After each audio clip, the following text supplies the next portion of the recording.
On this episode of Unapologetic Uplift. Stop looking for happiness because it's not a destination. If I feel cringe about something I did, that is so rad. I just wasted 15 years of my life. You are not a human doing. You're a human being. You can be your own hero. We need more visionaries giving us permission to be unapologetic and to be true to ourselves and courageous. Your life doesn't have to look like anything you've ever seen before. Take the path less miserable. That's the one I'm choosing. If it feels like a no, it's a fucking no. One of my favorite quotes, it's easier to put on a pair of slippers than to carpet the whole world.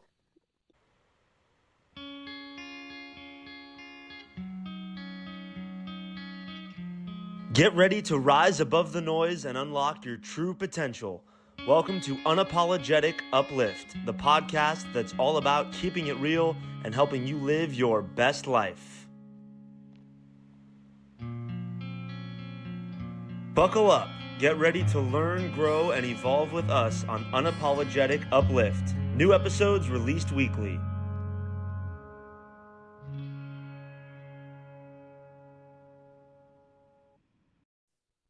Welcome to Unapologetic Uplift. I'm your host, Kim Staples, joined by my co-host, Ianthe Mauro, and our amazing guest, Anna Przy. I did say that right. Hi. Yes. Welcome, Anna. We have a couple of questions that we ask all of our podcast guests. And we like to start with just giving you the opportunity to really introduce yourself. And we want to know what you believe the world should know about Anna. What should the world know about me? Oh my gosh. Loaded question. On the surface, I suppose I'm a content creator, which is crazy to say because I've only been a full-time content creator for 4 months. I'm in this digital comedy mental health space. I want the world to slow down. That's like my main goal is just people to like take a breath and pause. I am one of those people who has way too many emotions. I always say it's like in Mean Girls when they're like, you don't even go here. And she says, I just have a lot of feelings. I feel like that's that's who I am at my core for almost no reason. I grew up in a very strange household with elite athletes as parents. And so that is where a lot of my empathy comes from. And this community I've built is, I hope it's full of people who want to be happy, I think, and letting go of the rest of it, and to stop looking for happiness because it's not a destination, and to start actually living your life. I don't know that I answered who I am. I'm Anna. That's beautiful. I'm 37. I live in Michigan. I am a very normal person. It is why I get a little bit like gummed up in an interview like this because I'm like, I have a lot of imposter syndrome where I don't know like what it is about me, but it's something because I've seen it, and I now have a touring comedy show where I get to meet my followers and my community, and it's just a really special thing I've been building. I think it's just people, it's just people who are unapologetically wanting to live their lives exactly the way they want to live them. Oh, that's all so beautiful. Welcome, welcome, welcome. I'm so welcome here. One thing that really stands out in my mind that I also have in common with you is the desire for the world to slow down. Mm-hmm. Was this something new for you? Were you previously? Yes. Okay. Yeah, me too. So I am a recovering workaholic, I would say. I was one of those people who thought that if I checked all the boxes and I got the job and then I worked my way up at the job and I got all the things that you're supposed to want, then my life would be happy. Or then I would have the answers. Like I would finally know what I was supposed to know. And I did it. And you're like, well, I just wasted 15 years of my life going 1,000 miles an hour. And I got to the end and it was just a cliff and there was nothing there. And my life didn't magically become perfect. And my problems weren't all solved. And it was this like, oh no, am I going to have to deconstruct everything I've ever thought to be true? Anna, that is so relatable. I know I can personally relate to that as somebody that went through post-secondary education and had the corporate career. And I was a working mom that got up in the morning, dropped my kids off at daycare, went to work until daycare was almost closing. I would pick them up, bring them home, feed them dinner, put them to bed, get up the next day and do it all over again. Yep.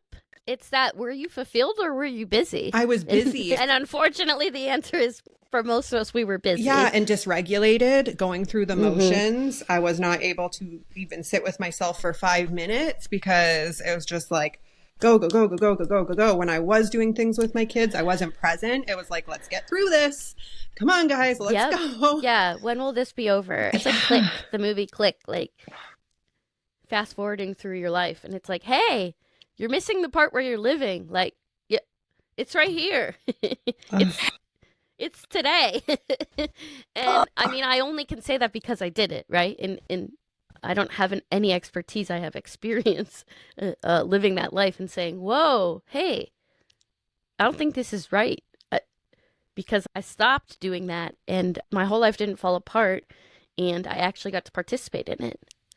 Ooh, well, I find it, so the joy that you bring is so massive and so immense. And I think it's also super courageous. I apologize if that sounds cringy to you, but I find you No, I mean, brave. everything I do is cringy. That's the whole point. Make them. I love, and you know, I actually had this epiphany the other day. I went, if I feel cringe about something I did, that is so rad because it means that I was being really authentic. Mm-hmm. Yeah. It's a sign, everyone. It's a green flag. Also, I wanted to tell you, it reminds me too, the things that you're talking about, of this mentor of mine who years ago, she just stopped me in my tracks because she said, Ianthe, you are not a human doing, you're a human being. Yeah, we forget. And that's, I forgot. I was doing, like you were saying, Kim, and like, you know, and being a mom, I was so many things I wanted to do. And I had there's this sense of, I think that we're fed this fake thing about the more we do, the more currency we have because we've done so much. Yeah. And what have you done? What do you do? I don't even like that question. I just want to know, like, what does the world need to know about who you are and who, you know, what makes you feel whole? Yeah. What do you love? You know, those are the questions that I really want. So back to you, Anna. Oh my gosh. No, I mean, it is this. I love that. It's like three people chatting who it's like, get it. And you said when you do something cringy and I did, my entire TED Talk was called Make Them Cringe because, yeah, it's like, how stifling is it to live your life terrified to be embarrassed ever of anything? And so I created an entire platform where everything I do is quote unquote embarrassing. Like, it is not normal to roll around outside in the grass, but it with is a vacuum cleaner. Yeah, but it is to me. You know, I always say, like, the person that I'm trying to get back to is 4-year-old me because she knew what she wanted and she didn't apologize. She was like, no, I don't. I'll tell you a story if that's okay. Of course. Please. When I was about 4 years old, I went to my best friend Blaine's birthday party. I think it was, I don't know, a party at Blaine's house. And I was having a bad time. Like, just wasn't. And I was like, you know what I want? I want my tree at my house where I have my things that I like. And I left. And I didn't tell anybody. I just walked home. And like, I always say, execution, maybe not. Intention, yes. It's that, why?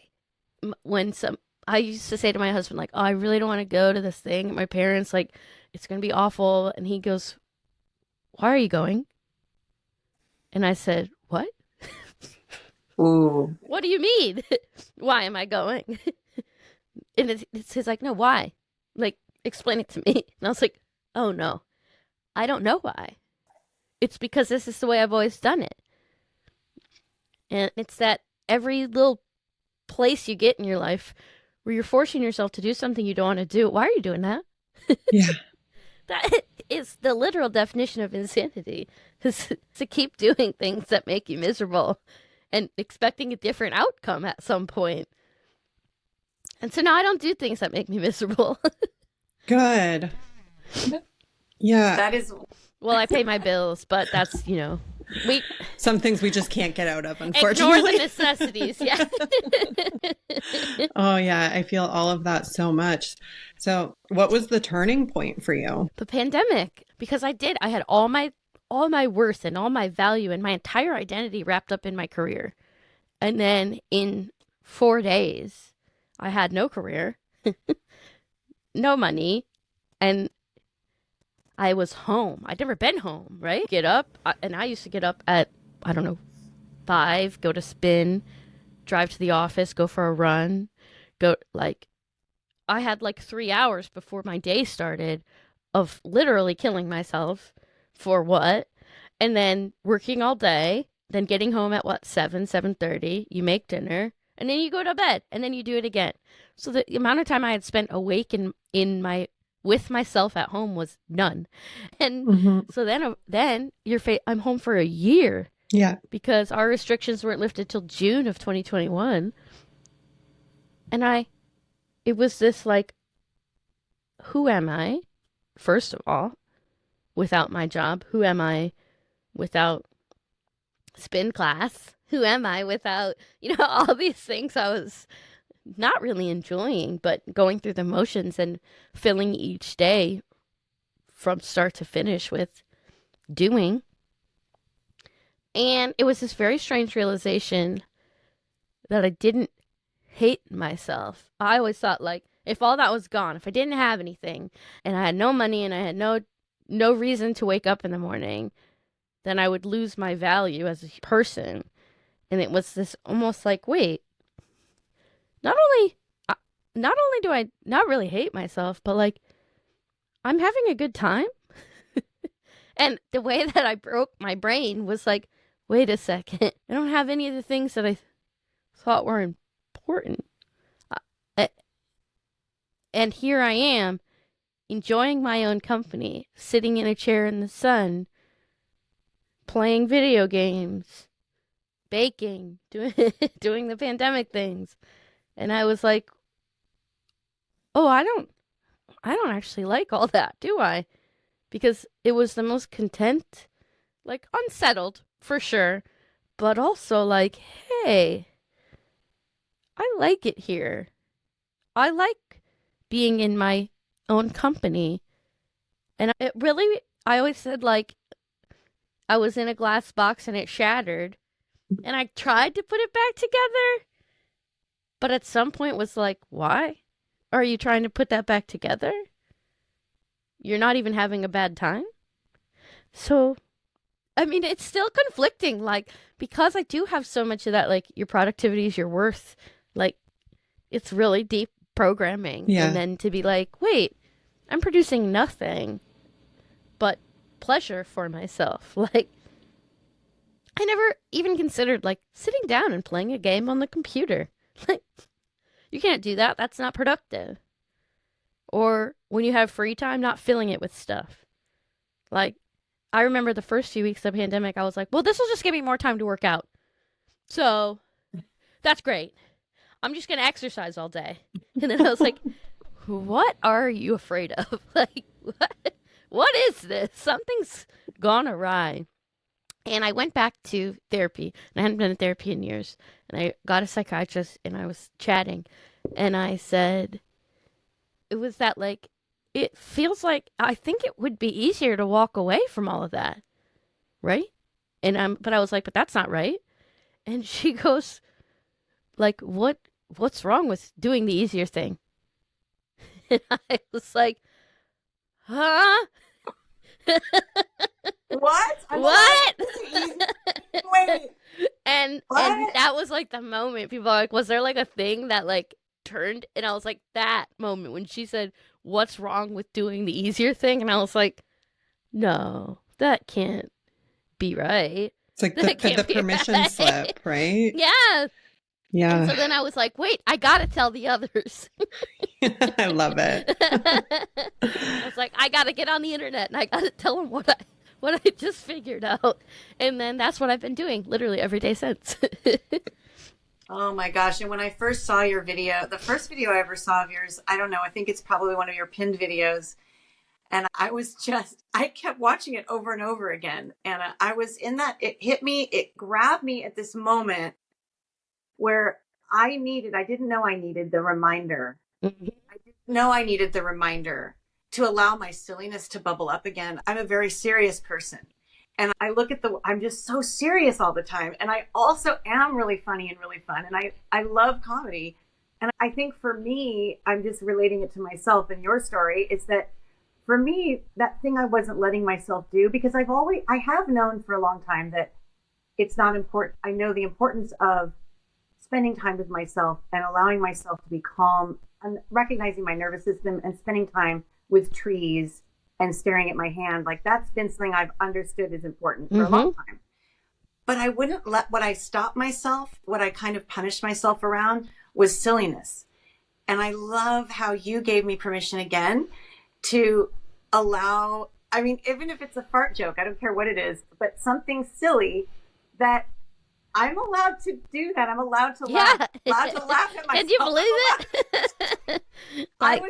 I'm like, I'm a leader. I have to be so serious. And there's this role. It's all bullshit, people. Listen, it really is. And the intention, I really meant it. The intention I said on this candle that came through is today, which is just allowing the joy and allowing the giggles and the belly laughs and the laughter where you're crying and you can't even get the words out because you're going, yeah.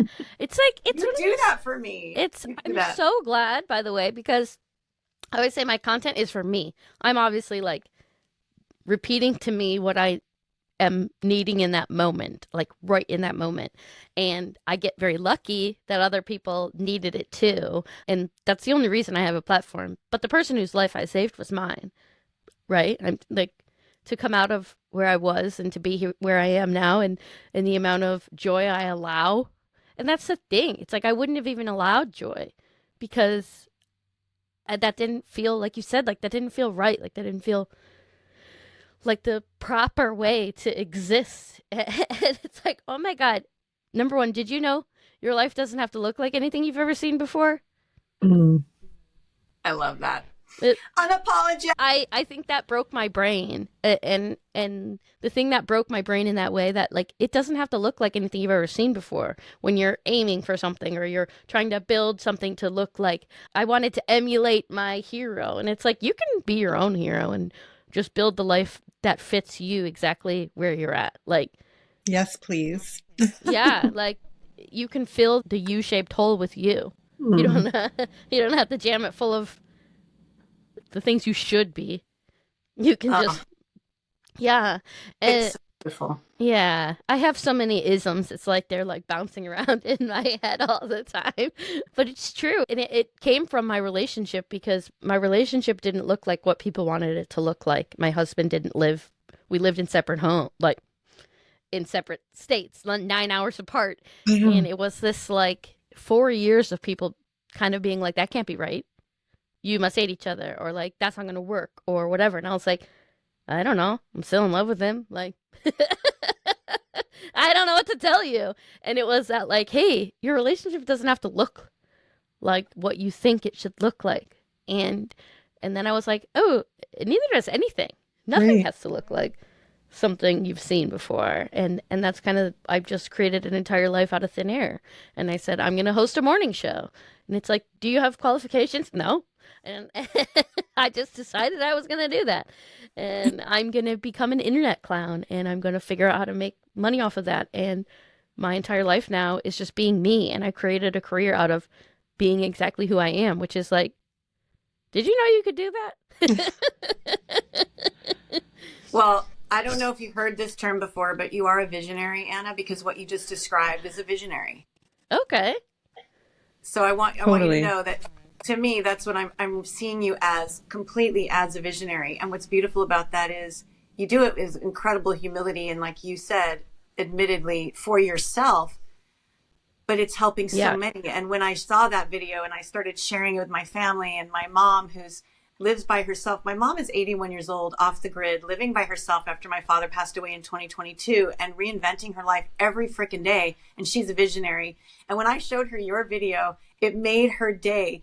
It made her so happy. And now she'll say to me sometimes, she'll say, Do you have another Anna video you can share with me? Because she's not great on Instagram, so she doesn't know how to always find you. Yeah. I got it, Mom. I got it, Mom. Here you go. Here's a dose of Anna today. So you are a visionary, and we need more visionaries, real visionaries, that are really giving us permission to be unapologetic and to be true to ourselves and courageous the way that you are. I love it so much. I don't have enough adjectives to throw at you to tell you how much I love what you do. And I also want to give this shout out to you, Anna. I was just following you like any normal fan of yours, right? I don't know you. I've never met you. We don't even have, I didn't do a deep dive because I'm not a researcher. I'm in the moment, but I don't know if there's anything to dive. I'm saying like if we have friends in common. I don't know. I don't know. I find often that I am 1 degree of separation from everybody on the planet. I don't know what, it just starts to happen. Like, I feel like everything is. Oh, I'm sure. We're all connected. But anyway, here's the beautiful thing. And I want this to be, for everyone listening, I want you to have this to be your permission to do the same in your world. I saw a thread that you put out, Anna, where you said, I want to be on your podcast. And I responded with, you're invited on Unapologetic Uplift. I know. And you said yes with all these exclamation points. It was people always think I'm joking, and I'm like, no, I just want to talk to people. And so do we. Yeah, it's like I want to be in conversation with human beings who don't think what I'm doing is problematic, or like who don't think what I'm doing is like promoting laziness, which isn't a thing, by the way. Right. It's, the bad feedback I'm getting, it's top of mind because with the TikTok, I have diversified. And so now I'm once again putting myself out there versus like Instagram got used to me and TikTok got used to me and these places got used to me. And then pulling up into a fully new platform and putting yourself out there is like, they're like, this woman's mentally ill. And you're like, yeah, correct. What? I don't, and all these new comments like, oh, wow, this is a terrible message to be promoting. Like, and I'm like, oh, we got to do this again? Oh, I can relate to that so much. I just recently took my kids out of school to unschool them. And there is so much judgment around that. And, like, what do you mean you're not sitting down and making your kids learn literacy and math every day? You're just having fun with them every day. And it's like, yeah. Oh my gosh. Yeah, I am. We have slow mornings and we go swimming or we go to an indoor play zone and we just live our lives. But there's so much conditioning around them being in school and becoming little worker bees that society just can't handle it. Yeah. Yep. And oh, go ahead. I'm sorry, Anna. Go ahead. No, it's that same thing. It's that like your life doesn't have to look like anything you've ever seen before. Like you don't have to do it that way. Whatever the way is, you don't have to. Yeah, I want to be their role model, not some stranger that is teaching every single kid the exact same way. They're unique, and I want them to be able to be unique and to learn what they want to learn. As a kid who had to go through an entire life undiagnosed with many struggle, I appreciate that because everyone's always like, "Oh, you should like be a therapist or what?" And I'm like, "Do you know how much I hate school? I hated it too. I don't hate learning. I hate school. Right. Hate school. And that's exactly it. Exactly. That's the distinction. We can learn. Wait a minute. Why is it that we have to only learn in school and then we have to check off all these boxes, dot I's and cross T's in order to get some certificate to prove that we learned it? What is that? Right. It's check boxes. There was a video and I don't actually think I ever posted it. I used to be very nervous, like in the beginning about what people would think. So there was a lot of things I didn't post, but I made one where I was sitting in a chair and I named all my boxes. Like we're talking about check boxing your way through life. Yeah. And how the pandemic, shattered each one. Like every box I had was like, whoops. And realizing like, did you know you don't have to check the boxes? You don't have to. And if you really want to check the boxes, you can make your own. Like, I want to live the best life I can. I want to, every chance I get to take the path less miserable, that's the one I'm choosing. Like, Ooh, Yeah, yes. it's just so much more fulfilling, right? And yeah. when we're learning what we want to learn because we're genuinely interested in it, we absorb it so much more. Like, I look back to myself in school, I hated it. I didn't learn anything in school. I was also undiagnosed ADHD. So I was just like in Were my, you a memorizer?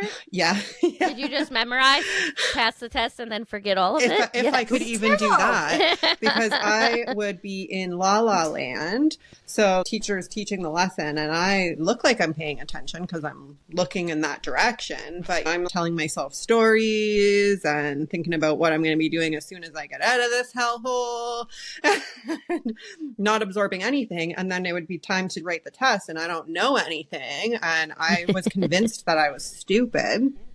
I dropped out of high school and ended up writing a test to get into post-secondary later. But, you know, when I learned very quickly that I love to learn, it's not that I'm stupid. It's that these people couldn't keep me engaged or interested because what they were teaching was unnecessary, boring shit.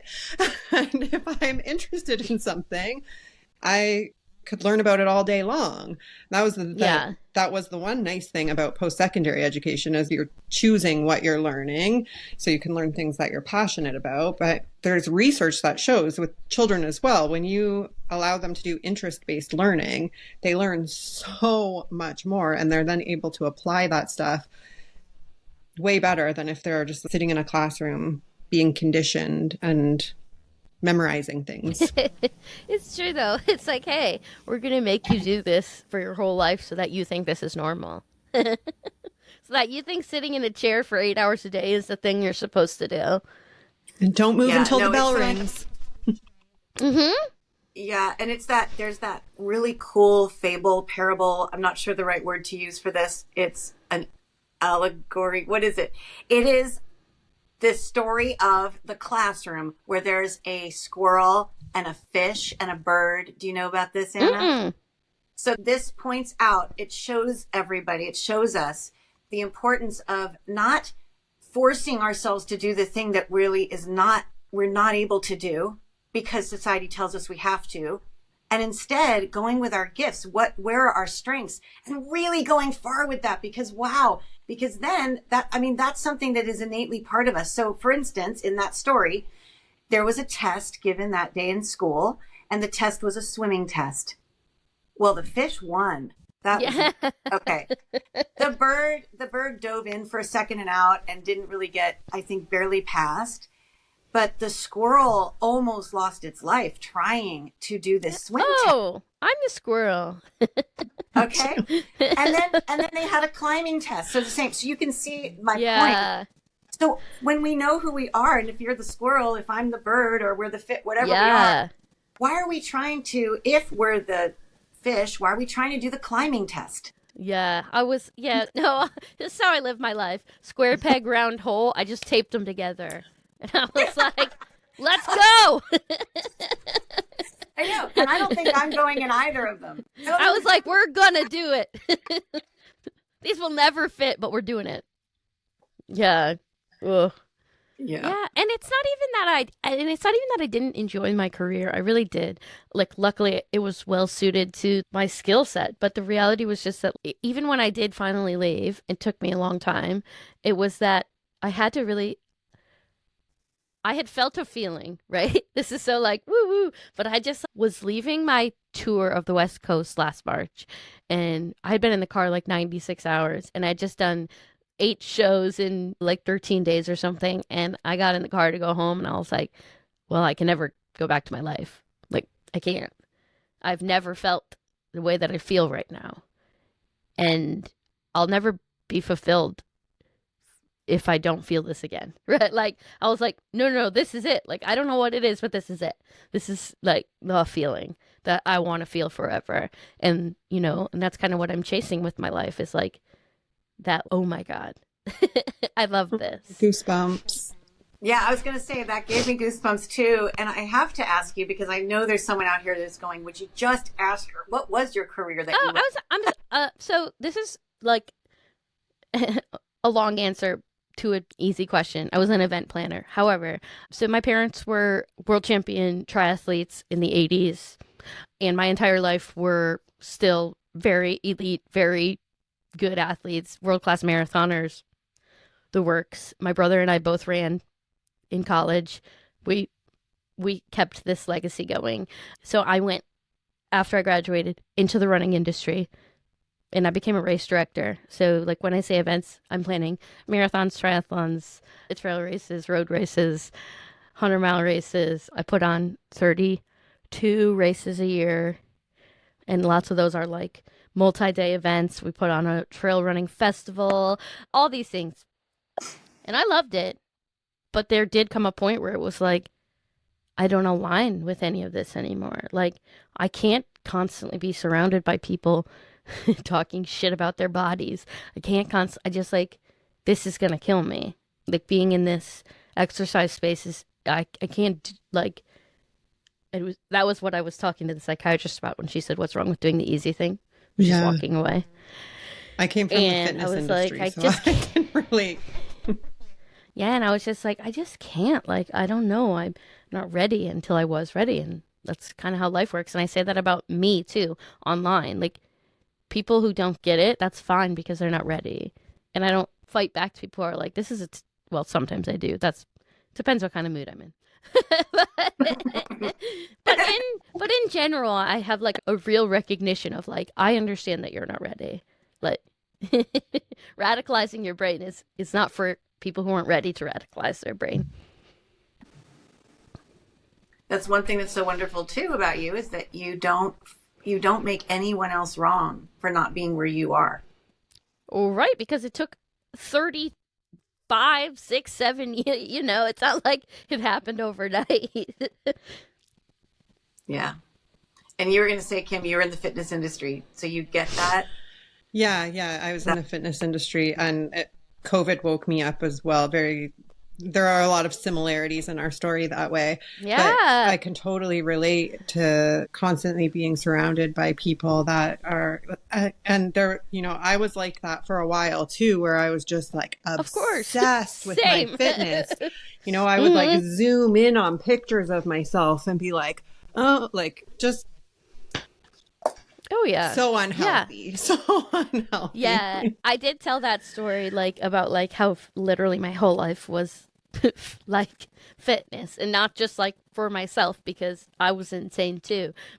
And somebody goes, "Oh my God," like in the crowd, and I think they said it just when it was like a little bit quiet, and I started laughing so hard because I was like, I know. It's hard to imagine because I'm 4 years removed from it. But yes, that was my whole life until I realized none of that made me feel better. I was not a healthy, like everyone would, it's that thing, like people would be like, oh, look, she's so healthy and fit. Like, that's how you should look. And it's like, I wasn't healthy, by the way. No, I wasn't There was either. nothing healthy about what I was doing. Yeah, that's wild because also, I mean, the whole body image thing, it could be a whole episode that we need, we do one day, because there's so much to it. And I was an actress in the 80s, 90s. Okay. Yeah, exactly. And I cannot tell you how many times I was told to lose weight at every audition. Basically, I was told to lose weight. And because I was raised by parents who taught me that my character and my depth of soul and who I was and how I treated others and myself was more important than what my size was. And I learned That's amazing. I have incredible. Where do you buy that? Yeah, I'll loan you my mom. I told you, she already loves you. She'll go crazy. You guys are already best friends. My gosh, that sounds incredible. It was too early. What I love is what I'm now. And I know you might know the Birds Papaya, but Sarah Nicole Landry. So she's one of them that now, if I had known her, if I'd had her as a voice for me in the 80s and 90s, can you imagine? So I was saying, I would push back on these people about my weight. And I think technically, I look back and I always thought, I know I'm fat. I was so thin. And I look back and I'm like, what? But the brainwashing and the ridiculousness of a size having to be a certain way in order for you to have relevance in a whole industry is just it was so gross and so bad for my soul. And so I left acting, but I don't even know why I said that. I can't remember what my first point was, but it's such a great thing now that we're at this point of knowing. I know what my point is. I got it. I could have looked at the time if I showed you a photo and I say, this is my headshot from, this is a 3/4 body headshot from 1990. And I have a lot of people that would say to me, you looked amazing. You were look at you. You're so healthy and so beautiful. And I was not. Yeah. I was not at all. And I am so much healthier now. And I never even step on a scale. And I go with how I feel. And I call it, sometimes I'll say I'm fluffier some days than other days. But I'm just not mean to myself anymore about body size. And even with parents, I will say, so I had parents that taught me that, right? I wasn't really mean to myself, but I was very alone at the time. I didn't have a community like now where I could get with them, because basically the community that I had all were just saying the same thing and parroting, yeah, just lose 5 pounds, Ianthe, so you can get the role. Have you watched? I need you to watch my live show because it's online. That's why. Okay. But I have subscribed, and I am one of I do get your morning show now. So. My live show, like my stage show, I tell my life story, and that's the thing. And but there's a point. I bring up an anecdote from every year of my life when I was begging for anybody to tell me my body was fine. And I can name every single year from 6 to now, people telling me that my body's not fine. But there's this moment where I'm sitting in front of my college cross country coach, right?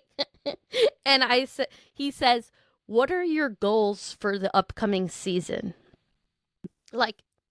I'm already an elite athlete. And I go, "I want to lose some weight." And he said, "Oh yeah, we can work on that." And I was just like, when is somebody going to tell me I'm fine? And it's just like, it never ends. But I don't even know where I was going with that. But kind of along that same note of nobody ever was going to tell me I was fine. And then I was like, oh, wait, I can tell me I'm fine.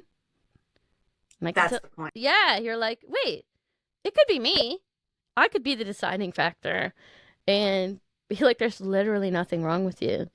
I know you think there's something wrong with you because you've been reinforced from the moment you were born, but there's a chance that there isn't. And also, not just you, I want to say this too, because things have changed, and here we are together, the three of us, right? So Kim and me, I'm 54 years old right now. I've been through a lot. Kim in her 40s, right? You're in your 30s. So we're actually 3 different decades. And yeah. we can also tell each other that we're not only fine, we're amazing. Yeah. So we tell each other to keep it up, cutie, right? Yes. And it's so hard, because even now, I mean, previously I dealt with private fat shaming on my 102-pound frame. I want to punch a lot of people in the face. Fat shaming online now, because it's every day for me. And it's just I can't imagine anything less interesting. And number 2, number 1, my body is the least interesting thing about me. Yes. Have you seen anything that I'm up to? Have you heard any of the words that I'm saying? They haven't. Amen. And then it's also I don't owe you my health. I don't owe you my body. I don't owe you any of it. And just to shut you up, I got every blood panel run under the sun. Guess what? Your girl is so normal. She's painfully normal. She's I'm so painfully normal and healthy. But even if I wasn't, I don't owe you that. That's not, why are you people who police other people's bodies on the internet? They don't owe you shit. None of your fucking business. Yeah. That's what I mean. Yesterday, get your eyes blasted with my marvelousness. Get out of here. Yes. I want that hat. Can I have that hat? Yeah. It's that we're not making ourselves smaller for anybody, and that's not just body. That's everything. I'm not making myself smaller for you. You choke. Yeah. Not. Yeah, we're too much. And anyway, we know this, and it's very cliche to say, but it's true. It's always about them. It has nothing to do with us. Those Yeah, people because it's really, you know what? And I just cut you off. I'm sorry. No. I just didn't want to lose my train of thought. I was that person, so I also understand it. I used to look at my college roommate, and I didn't understand why she was so okay with her body. And I get it when people look at me and they're like, why is she so okay with that body? And it's like, I get it. Yeah, there was a time I was like that too. You are hurting, and I am so sorry that you feel the way that I felt for most of my life. Mm-hmm. It's awful. It's an awful space to be in. Your heart hurts, and it's also that, like, well, why am I getting up at 5 a.m. if she's happy? Like, I don't know. That's a question for you. Yeah. That's a real question for you. If getting up at 5 a.m. and working out makes you happy, go for it. But, like, if you're getting up at 5 a.m. and working out and you're miserable and you're wondering why other people aren't doing that and still get to be happy, it's like, I think your priorities got mixed up. Totally.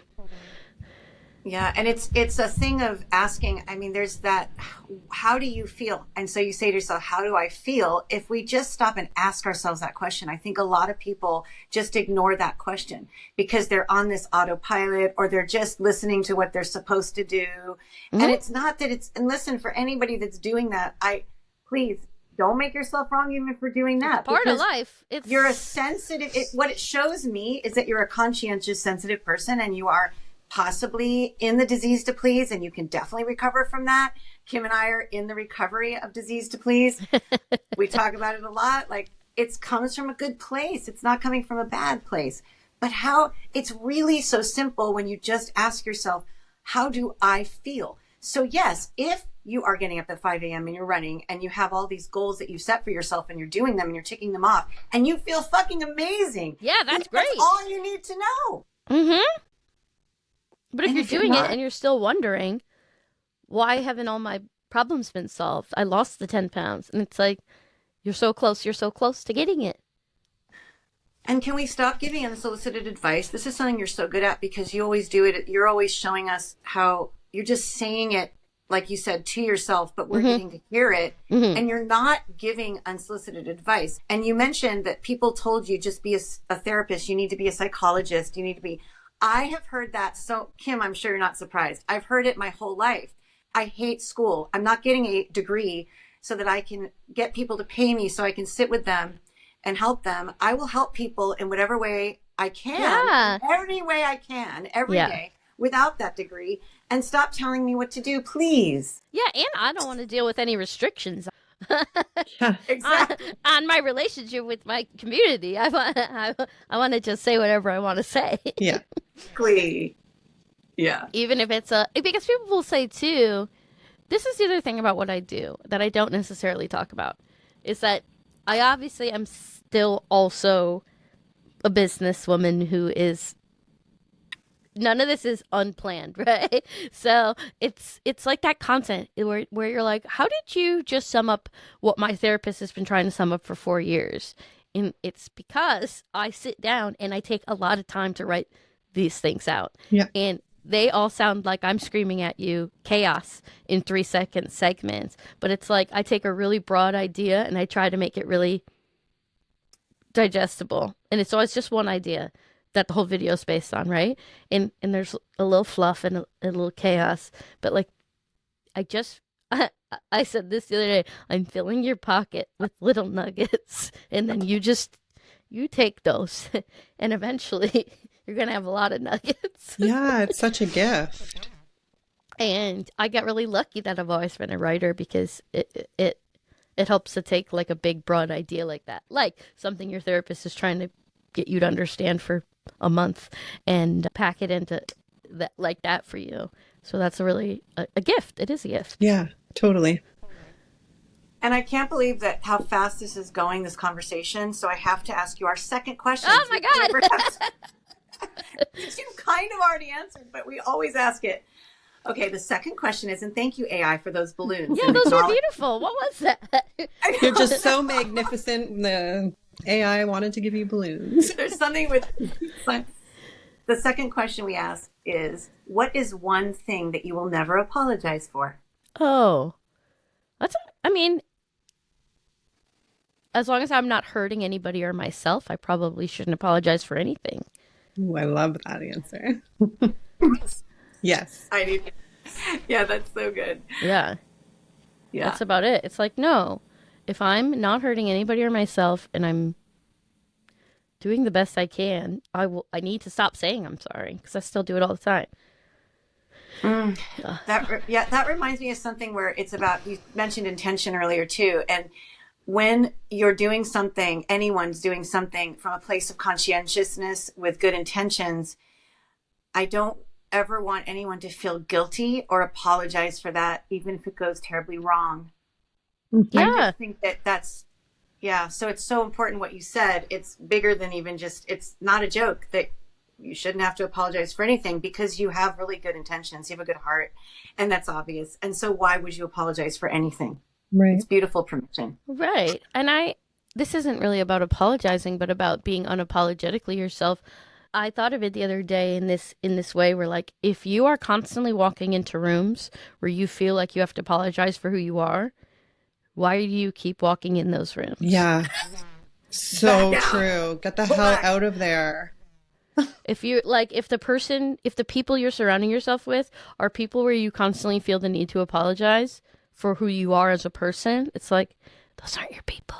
Definitely not. Definitely not. I've walked away from so many relationships for that reason, or they've just fallen away because of that.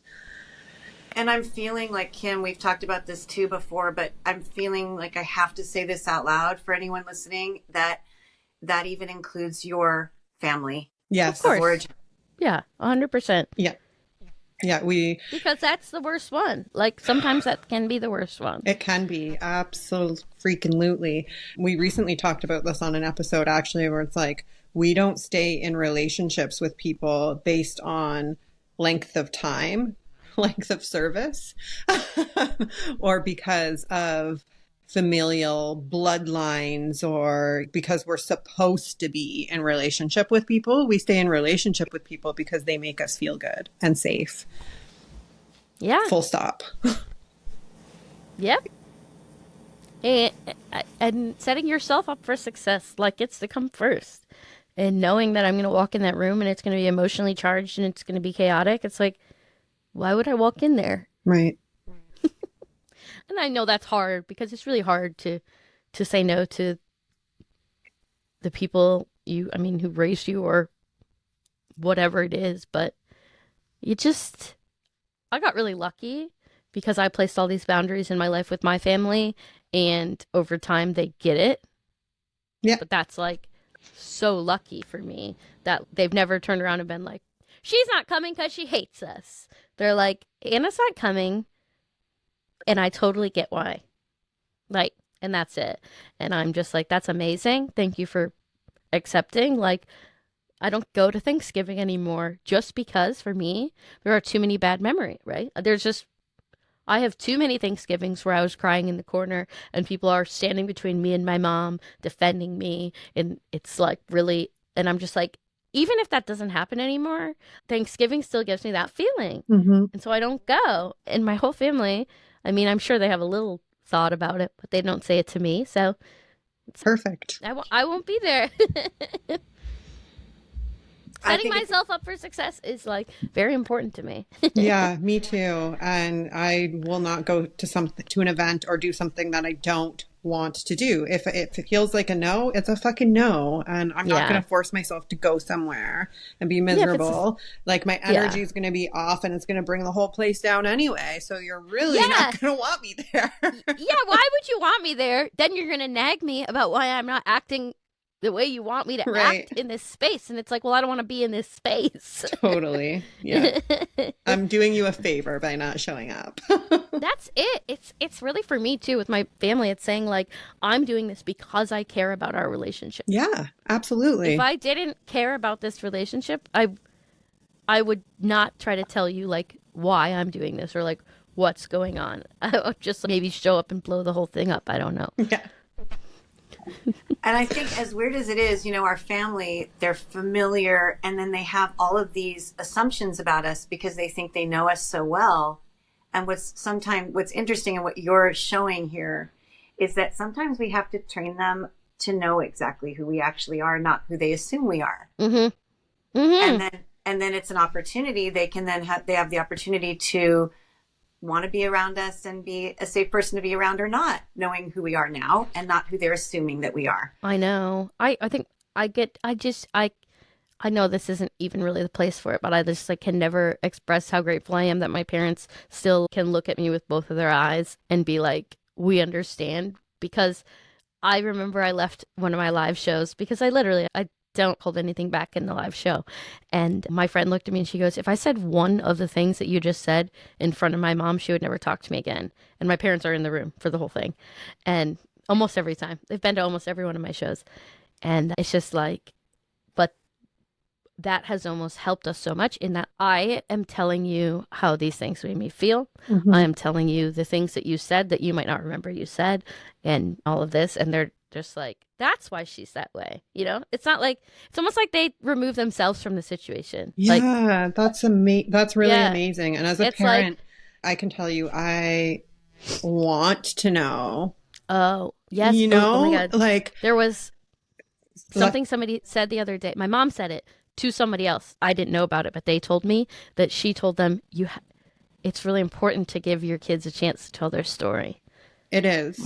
It is. And it only strengthens the relationship, right? Yes. How do I know I hurt you and did something wrong if you don't tell me? I can never try and make it better. Mm-hmm. I tell my kids all the time, my adult children, I'm like, I want to know if there is any resentment you hold towards me. If I've ever done something to hurt you, please tell me so that we can hash it out and I can try and do better because I don't know if I don't know. Yes, instead of being defensive and just kind of how it started. When I first started making content, my mom did say, she's like, you can tell him I fucked you up. And I was like, it's not that. It's that you're a product of your environment. I'm a product of my environment. We have access. We only had access to the information we had access to. Mm-hmm. And I understand exactly how we got where we were. And now she's like, oh, okay. Yeah, it's all good. I've met your parents. Yeah. I have met my grandparents. And on the other side of it, I know too, I had a very traumatic childhood. And I talk about that on the podcast sometimes. And I share things from my childhood. And sometimes after I'm like, oh, is my mom going to listen to that episode? I don't want, just sensitive to how it might make her feel, right? But at the end of the day, this is my truth. Yeah. And she can handle it. But yeah, it can be kind of the other thing about this, what we're doing right here, this everybody just being honest and living your life and talking about it in the exact way it's happening. The relationship, you're healing every relationship in your life that matters. Mm-hmm. Always, especially if they're hearing it. When I'm talking online, I mean, I don't know who follows me from my real life, but it's also I'm putting myself out there and saying, take it or leave it. Yeah. I've had a massive breakthrough. My son is 25, you guys, and he's a proper grown-up. And actually now he's a marathon runner. I'll talk to you about that on the I don't have anything against myself. Anyway, it's just a world I don't know anything about. I'm learning. Anyway, we had this massive breakthrough over the holidays because I actually opened up to him for the first time about why and how the divorce happened with his dad. And I treated him as a respectful, sentient being rather than you're my son and I have to be your mother. Behave a certain way. And he and I both cried and we hugged and he said, Mom, this is the closest I've ever felt to you. Aww. Yeah. So even though I was worried about the judgment of it, I was trying to protect him. And, the biggest mistakes I make in my life is when I'm trying to protect someone else. Why is that audacious thing happening in my life? Stop. It's not for me. I can't protect everybody. I can't protect anybody. And in fact, one of my favorite quotes is from a comedian, and it's this: it's easier to put on a pair of slippers than to carpet the whole world. Yeah. And I used to constantly try to carpet, like, I want to make it okay for everybody. It's just such a waste Well, of time. as not a nice. as a person who's literally trying to carpet the world, Ah. but I do put myself first. Like, I'm like, I have my slippers on, and let me just see where I can. Okay, so my merch brain just popped on, and we need to get the best pair of slippers ever. Yeah. I need to send you some slippers, and I'm actually wearing slippers right now. I'm going to show you. Oh, Those are cute. I have slippers in here, but they're smiley face slippers. They're very cute as well. Yeah. I don't know where they are though. So how can people find you? How can people follow you, be obsessed with you like I am? Yes. So Where do they go? I am literally everywhere now. Like, if there's an app, I'm on it. Even the ones I haven't heard of, I'm on them. I put myself on every app on planet Earth, but it's at AKPRZY. Yeah, if you're watching, it's above my head. That's strategic for interview. I think it's brilliant. Yeah. By the way. I'm at AKPRZY on Instagram, YouTube, TikTok, Facebook, Lemonade, Clapper, Blue Sky, Threads, some other one with an 8. We are 8. I'll be at AKPRZY on Neptune and own. Wow. Hey, And what about my your main show? platforms, and my show is patreon.com/AKPRZY, and Friday episodes are free. Everyone's like, I don't want to subscribe. And I say, you can become a free subscriber and still get an episode a week. So, Okay. well, the subscription is very affordable, and I personally $3. subscribe. And I Yes. love it. I love it. It's the best $3 I've ever spent. I'm going to subscribe too, for sure. yes, it's $3 for 100 minutes of me a month. It's incredible. It's I'm incredible. down Well, you're for great. it. So you're better than I even imagined. Oh my being gosh. with you and in your presence is so much fun. I want more of it. I can't wait to. I will watch this episode back, and I'm gonna go now and watch some more Keeping Up Cutie. I know. I love Yesterday's it. video I love, and it doesn't seem like the people are loving it, but that's okay. The one with The the right snow. ones will. Yeah. No? Yes. Okay. Well, I'm gonna share it right now in my story. So there. It could also Let's see just what be that happens. there's Let's kick it swears in it. Instagram and Facebook recently, if you swear, there's a new situation with that. So I gotta cut that out. But it's hard. I am who I am. Yeah, it is hard not to swear. I do it myself too. And I don't know when this comes out, but I will be on the road soon too. I'll be in Cleveland February 28th and March 1st, and Nashville March 23rd. And that's all I know so far. But Do you ever come to Canada? Glamour! I have not come to Canada yet because there's something with your taxes. I don't know. My agency's been like, What about Atlanta or area of Atlanta? Outside Atlanta is supposed. I am supposed to be in Atlanta in March, but I don't have a date yet. So Well, Anna, I'm inviting. Yeah, we have to get together because yeah. I'm an hour and 20 minutes from the city. Oh my gosh. Okay. Yeah. I just want to come see you live. So Yeah, me too. It's really fun. I Always. Are you in Toronto area or are you on the Yeah, other I'm side? close to Toronto. I'm between Niagara Falls and Toronto. Okay, so I'm always like, if I came to the U.S. side of Niagara Falls or Buffalo, then I'm always like, then would my Canadian friends come? I definitely would. Yeah. But I would also go see you in Atlanta. Oh, yeah. And visit Hopefully Ianthe at the same Yeah, and also I was going to tell you something. Another thing that we had in common, because it's weird because I don't hear people talk about this, but my husband and I lived apart after we got married, Gosh.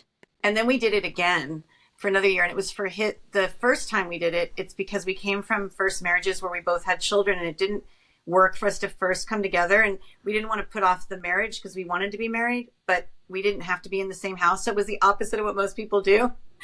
We were married and not living together. And then there was a time when he needed to live for a year in another place, but we were completely together, and I would go to him. It was a 2.5 hour drive, and I was there every weekend with him while he went through this, but we had to be in separate places. He had to be close to his daughter at the time who couldn't leave for school. So it was part of his healing is he just had massive guilt over leaving her too soon. And so we made that work, and it was completely unconventional. And I didn't care. And it always worked. My relationship is so unconventional. And by the way, I'm a serial monogamist, which is also unconventional. I've had almost no sexual partners. That's also unconventional. I'm unapologetic about it. Who the fuck cares? I love who I love. There you go. Anyway, but it's fun. I just loved hearing that because I don't hear people say they lived apart and that it was good, you know? Yeah, no, it was, I mean, I got to really come into my own and become really independent and kind of relearn that, like, oh yeah, I got this. Yeah. Awesome. I'm so grateful. All right. I know Kim has to get her kids to an event, right, Kim? I don't want to keep you anymore. Yeah. Oh my gosh. Oh, there are my children Okay. now checking in. It's time for me to bye. take them for their gym, If you enjoyed this episode today, subscribe, share us with a friend, and we will share the info in the show notes to find Anna. Yeah. We love you guys. Thank you. Thank you so much. Thank you so much, Anna. Thank you for coming on. Yeah, We loved thank having you. Thank you. Take care. Bye.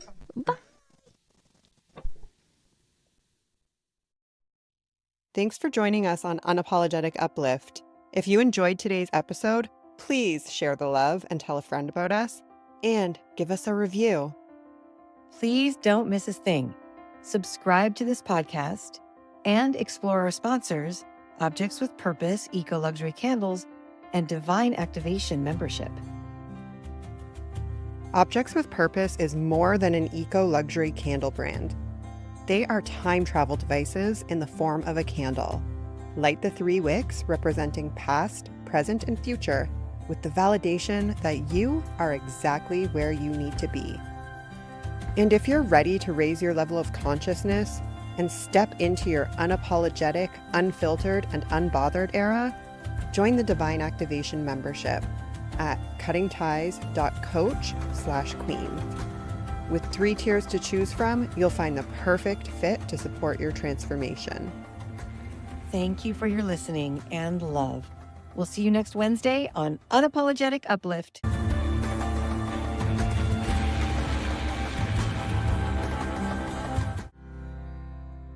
Welcome to the Divine Activation membership, a movement for women that are ready to raise their consciousness and step into their unapologetic, unfiltered, and unbothered era. With your heart, live authentically, and become the magnet for all of your soul's desire. Grow, connect with your heart and body, release unhealthy and unhelpful thought patterns, heal old wounds, create new neural pathways, and reprogram your subconscious with high-value beliefs so you can manifest the life you're meant for. Ready to take a break from what's holding you back? Visit cuttingties.coach and join the Divine Activation membership today.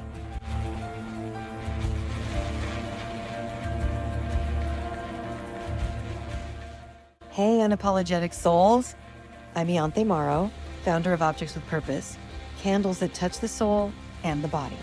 I've released a limited edition 3-wick candle collection in 3 fragrances inspired by a time in history.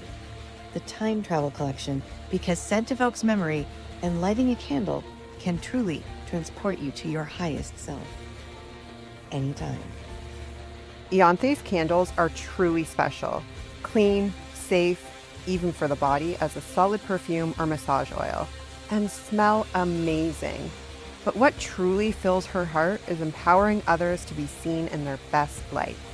In 2020, when the 200 stores that sold my candles across the country closed their doors, I knew it was time to give back. I started guiding others to launch their own candle companies and design candles and fragrances for other brands as a way to share light in a dark time.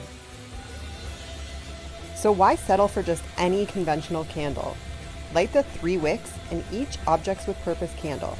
You're supporting handmade in California, small batch, artisanal, eco-luxury, and treating yourself to a memory-evoking evolution. Visit ianthemauro.com to discover your next favorite candle. Let the olfactory experience inspire cherished memories.